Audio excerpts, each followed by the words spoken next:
বিসমিল্লাহির রহমানির রহিম। আমাদের জীবনে মোবাইল সার্ভিসিংয়ের কাজ করতে গিয়ে আমরা প্রতিনিয়তই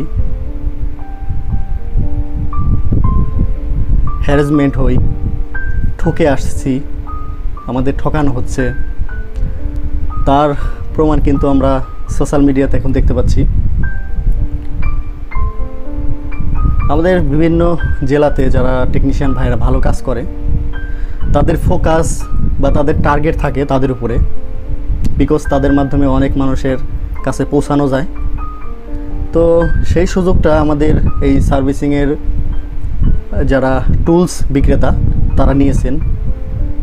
কারণ কি, দেখেন, একজন টেকনিশিয়ান যখন কোনো একটা ভালো কাজ করার জন্য বা ভালো কোনো একটা মেশিন কিনবেন, তখন ওই মেশিনটার কোয়ালিটি সম্পর্কে জানেন, বাট কখনো দাম যাচাই করেন না। দাম যাচাই না করার কারণে যেটা হচ্ছে সেটা হলো, একজনের কাছে 12,000 টাকা আর same machine, same quality, same সব কিছু, আরেকজনের কাছে সেটা 15,000 টাকা। তাহলে খেয়াল করেন, চিন্তা করেন বিষয়টা। আচ্ছা, এটা গেল তো কম দামে। এমনও মেশিন আছে যে মেশিনগুলো আপনার দেখা যাচ্ছে 30,000 টাকা। সেম মেশিন, সব কিছু সেম, বাট শুধু নামের লোগোটা আলাদা। তো সেই মেশিনই কোয়ালিটিও এক, কাজও এক, সব কিছু এক। তো সেই মেশিনটাই আরেকজনের কাছে গেলে শুধু নামটা চেঞ্জ হওয়ার কারণে দেখা যাচ্ছে আপনার তার দ্বিগুণ দাম। একটা শর্ট ধরার মেশিনের দাম, আমি অনেক সময় অনেক ভাইয়ের পোস্ট দেখেছি যে একটা শর্ট ধরার মেশিনের দাম 95,000 টাকা। এক সপ্তাহ পেরোতেই সেটার দাম আসে হচ্ছে আপনার 90,000 টাকা। তারই কিছুদিন পর সেটার দাম আসে 80,000 টাকা। তারই কিছুদিন পর সেটার দাম আসে 75,000 টাকা। তাহলে চিন্তা করেন, ওই মেশিনটা কিন্তু যখন সে মালটা চায়না থেকে বাংলাদেশে নিয়ে আসছেন, তখন কিন্তু সবগুলো একসাথেই নিয়ে আসছেন। বাট যখন তিনি আস্তে আস্তে এটা নিয়ে আসার পরে একটু সময় অতিবাহিত হয়ে যাচ্ছে, তখন কি করছে, সেটার দাম কমিয়ে দিচ্ছে। কেন? ওয়াই? এটা কেন হবে? আমাদের রক্তে ঘামানো টাকা, রক্ত পানি করে ঘাম বের হয়, সেই টাকা। এমনও টেকনিশিয়ান ভাইয়ের সাথে আমার কথা হয়, বা আমার অনেক ছাত্র আছে। ছাত্রের কথা বাদই দিলাম, ছাত্র কোনো কিছু করার আগে আমার কাছ থেকে পরামর্শ করেই করে।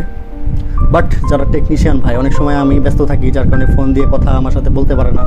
অনেকের সাথেই বলে, দেখা যায় কারো লোন করে টাকা নিয়ে আসা, কারো কিস্তি তুলে, কারো ব্যাংকের মাধ্যমে লোন করা, কারো বা বন্ধুর থেকে অথবা আঙ্কেলের কাছ থেকে হাওলাত নেওয়া, যে আমি 6 মাস পরে দিয়ে দেবো, আমি এক জায়গা থেকে টাকা পাচ্ছি, আঙ্কেল আমাকে টাকাটা দেন, কিংবা বড় ভাই আমাকে টাকাটা দেন, আমি একটা মেশিন কিনবো, আমার দোকানটা আপডেট করতে হবে, দোকানে ভালো ভালো কাজ করতে গেলে আমার অনেক মেশিন কিনতে হয়, তো আপনি আমাকে টাকাটা ধার দেন, আমি আপনাকে ঠিক সময় মতো দিয়ে দেবো, 6 মাস পরে দিয়ে দেবো।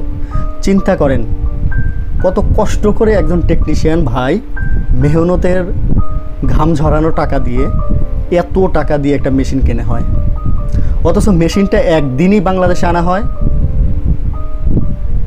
একদিন থেকেই ওই মেশিনটার প্রচারণা চালানো হয়। কিন্তু যখনই এটার 6 মাস হওয়ার আগে, 3 মাস, 2.5 মাস, 1.5 মাস হয়ে যায়, যখন মেশিনটা চলে না, তখন ওই যে প্রথমে 95,000 টাকা ছিল, ওই মেশিনটাই কোনো কোয়ালিটি খারাপ হয় না, কোনো কিছু মানে কোনো কিছুর মানে জিনিস চেঞ্জ হয় না, একই জিনিস, সব কিছু এক। বাট কিছুদিন পরে ওটা 75,000 টাকায় আসে। কেন? হোয়াই? এতটা কেন আমাদের প্রতারণা করা হয়েছে এতদিন? এটা আমরা জানতাম না। সোশ্যাল মিডিয়াতে এখন যেভাবে আমরা ফেসবুকের কল্যাণে আমরা বিভিন্ন পোস্ট দেখতে পাচ্ছি, তাতে কি হয়েছে জানেন? আমাদের অনেক ঠকানো হয়েছে, অনেক কষ্ট লাগে। আমি নিজেই আমার সেইভাবে অনেক মানে চালান নাই বা আমার অনেক টাকা পয়সা নাই, আমি লোন করে বিভিন্ন ইনস্ট্রুমেন্ট কিনেছি। আমি এখন বুঝতে পেরেছি যে আমার মতো বাংলাদেশে কত টেকনিশিয়ানকে এইভাবে দেখেন, যে মালগুলো বাংলাদেশে এনে এত দামে বিক্রি করা হয় সেই মালগুলো এতদিন হয়তো বা কেউ আনেনি, এখন আনছে। তার কারণে কিন্তু আমরা বুঝতে পারছি যে এই মালটার এত দাম ছিল না, হয়তো এত দামে বিক্রি করা হয়েছে। আমি কাউকে ছোটো করছি না, বিকজ কারোর সাথে আমার শত্রুতা নেই। তবে কষ্ট লেগেছে ওই জায়গায় যে আমাদের এত কষ্টের টাকা এইভাবে নিয়েছেন, এটা ঠিক হয় নাই। এগুলো যে একদিন বের হয়ে আসবে তা আমরা ফেসবুকের কল্যাণে পেয়েছি। যাই হোক, আসলে এত কষ্টের টাকা আমাদের এইভাবে চলে যাবে এটা আমরা কখনো ভাবিনি। এ কাজ করতে গিয়ে অনেক সময় অনেক কথা আমরা শুনে থাকি, যে কথাগুলো আমাদের সাথে যায় না, তারপরে আমাদেরকে বলে, অনেক ব্যবসায়ী বলে থাকে যে আপনি মেশিন সম্পর্কে জানেন না, মেশিন কিনেছেন কেন? আপনি যে বিক্রি করেছেন আপনিও কিন্তু মেশিন সম্পর্কে জানেন না, তো আপনি কেন বিক্রি করলেন? আপনি কিনেছেন কেন, তাহলে আপনি বিক্রি করলেন কেন? মেশিন সম্পর্কে আপনাকে তো মানুষকে আগে জানাইতে হবে, তাই না? এটার জন্য তো ভালো বাংলাদেশে কোনো ট্রেনার বা ট্রেনিং সেন্টার নাই যে একটা মোবাইল সার্ভিসিংয়ের কাজের জন্য এই ইনস্ট্রুমেন্টের কাজ কি, এই সম্পর্কে কি। দেখা যায় আমাদের অনেক ইউটিউবার আছে যারা মোটামুটি ভালো সচেতন, ভালো বোঝে, তারা মেশিনটা কিছুদিন ইউজ করার পরে তারা হয় কি আপনার কিছুটা বুঝতে পারে, তখন একটা রিভিউ দেয়। তো একজন টেকনিশিয়ান রিভিউ দেখে যখন কোনো পণ্য কেনেন বিশ্বাস করে, তো সেই পণ্যর দাম যদি কিছুদিন পরেই অন্য কারো মাধ্যমে অথবা আমরা ফেসবুকে কল্যাণে পোস্টের মাধ্যমে জানতে পারি যে 12,000 টাকার জিনিস 24,000 টাকা, তাহলে কতটা কষ্টের ব্যাপার। কিস্তি তোলা টাকা ভাই, একটা মোবাইল কাজ করতে 3 থেকে 4 ঘন্টা লাগে, কখনো 2 দিনও লাগে। বিল কত পাওয়া যায় জানেন? 6 থেকে 700 টাকা। এমনও লোক আছেন, এমনও আমাদের ভাই টেকনিশিয়ান ভাই আছেন যারা আপনার একটা কাজ 500 টাকা বিল করেছে, যে সমস্যার জন্য দিয়েছে সেই সমস্যার সমাধান হয়েছে, কিন্তু অন্য একটা সমস্যা দেখা দিয়েছে। কাস্টমার কিন্তু সেটা বোঝে না। কাস্টমার কি বলে জানেন? কাস্টমার বলে যে আমার যেরকম ছিল সেরকম দাও। তো টেকনিশিয়ান ভাই কী করবে? ওই যে আগে কিছুদিন আগে যে পরিশ্রমের টাকা কাজ করছে, সংসারে খরচ করছে, অন্য জায়গায় দিয়েছে, ঋণ শোধ করেছে, কিছু রেখেছিল, ওই টাকা দিয়ে তাকে আবার ভর্তুকি দিতে হয়। কাজ করেছে আইসির কাজ, সেট রানিং হয়েছে, এরপরে টাচ কাজ করে না, তো কাস্টমার কি মানবে ওটা? কাস্টমার আমার টাচ আগে কাজ করতো, অথচ সেট কিন্তু বন্ধতা দিছে। আসি তো অনেক ঝামেলায়। এরই ভিতরে যদি আমাদের এই প্রোডাক্ট নিয়ে যদি সমস্যা হয়, একটা হট এয়ার গান, এটার কাজ কি? ভালো হাওয়া আসবে, ভালো হিট আসবে, তো এই তো কাজ। তো এই কাজের জন্য তো আমি 25 থেকে 3,000 টাকার ভিতরে নিতে পারি। এটাকে এমনভাবে অনেকে ফেমাস করার চেষ্টা করছে যে এটা 15,000 টাকার নিচে হট গান কেনা যাবে না, 10,000 টাকার নিচে হট গান কেনা যাবে না, ইভেন আপনারা 7,000 টাকার নিচে কোনো হট ইয়ার গান কিনবেন না। কেন? হোয়াই? এটা কেন হবে? আপনি কি জানেন বাংলাদেশের প্রত্যেকটা জেলায় একজন করে সিনিয়র টেকনিশিয়ান ভাই থাকেন, যার কাছে ওই জেলার অনেক টেকনিশিয়ান ভাই গিয়ে সাপোর্ট নেয়। কি সাপোর্ট নেয়? কোনো একটা কাজ করতে গিয়ে তার কাছে ব্রেক হয়ে গেছে, ওই ভাইয়ের কাছে গেলে সে কিছু টাকার বিনিময়ে সেই সাপোর্টটা দিয়ে তাকে সে ব্রেক থেকে বাঁচিয়ে দেয়। এই তো প্রত্যেকটা টেকনিশিয়ান যারা ভালো কাজ করে খেয়াল করে দেখবেন তাদের কাছে ওই রকম 40,000, 30,000, 50,000, 20,000 এরকম দামের হট ইয়ার গান না, ওই বাকু কিংবা কাউ কিংবা কাদা এ ধরনের হট গানই। তাহলে তারা এত কীভাবে ভালো কাজ করে? কাজটা হচ্ছে নিজের ভিতর থেকে যদি ভালো কাজ করার একটা মন মানসিকতা তৈরি করে নিয়ে আপনি আগাতে থাকেন, কোনো এক সময় আপনার হাতে যেগুলো কাজ আগে হয় নাই পরে হয়।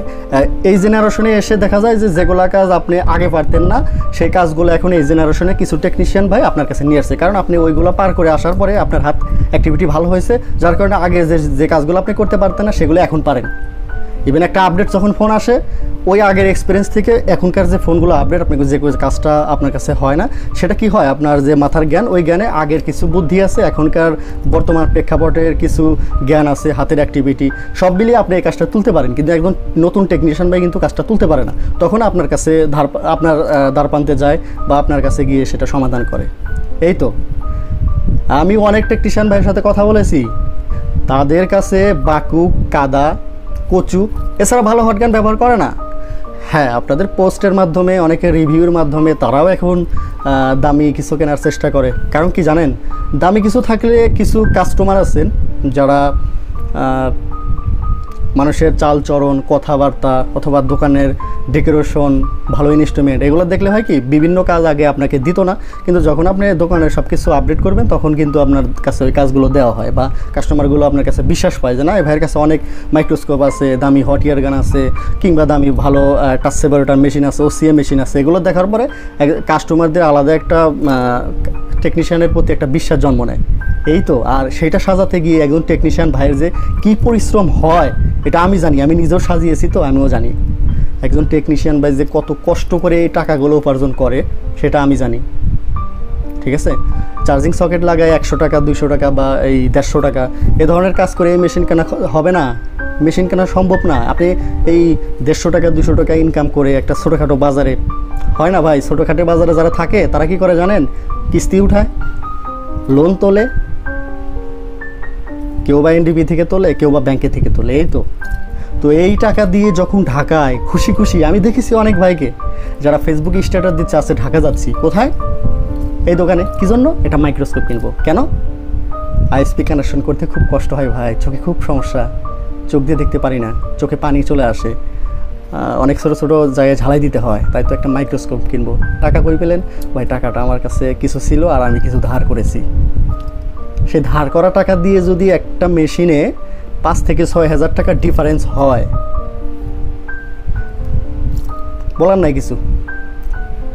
আমি কাউকে কষ্ট দেওয়ার জন্য কথাগুলো বলি নাই, মনের ভিতরে অনেক কষ্ট পেয়েছি যে এত টাকা ডিফারেন্স বা আমাদের এতদিন এইভাবে প্রতারণা করা হয়েছে, তো অনেক কষ্ট লেগেছে। অনেক টেকনিশিয়ানের ভাইয়ের মেসেজ পেয়েছি, অনেক টেকনিশিয়ান ভাইয়ের কল পেয়েছি যে বিষয় নিয়ে আপনারা, আপনাদের চ্যানেল আছে বা আপনারা বললে মানুষ বুঝতে পারবে, তো আপনারা কিছু বলেন।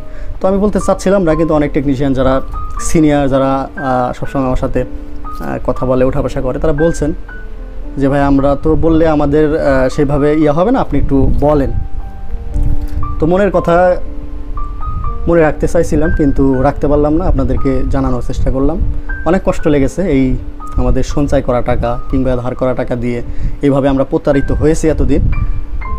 তো আল্লাহর কাছে লাখ লাখ শুকরিয়া, ফেসবুকের কল্যাণে আমরা এগুলো বুঝতে পেরেছি। যারা এই ধরনের কাজ করেছেন তাদেরকে বলি, ভাই সবাইকে একদিন চলে যেতে হবে পৃথিবী ছেড়ে, সময় থাকতে আপনারা এগুলো বন্ধ করেন, সঠিকভাবে বিজনেস করেন, দেখবেন আল্লাহ পাক আপনাদের কারো দ্বার প্রান্তে গিয়ে বলতে হবে না যে আমাদের প্রচারণা করেন, আপনি নিজে একটা ব্র্যান্ড হবেন। খোদা হাফেজ। ইউটিউবে বিডিআইসি মাস্টার চ্যানেলটি সাবস্ক্রাইব করে বেল বাজিয়ে দিন, মোবাইল সার্ভিসিং রিলেটেড ভিডিও পান সবার আগে।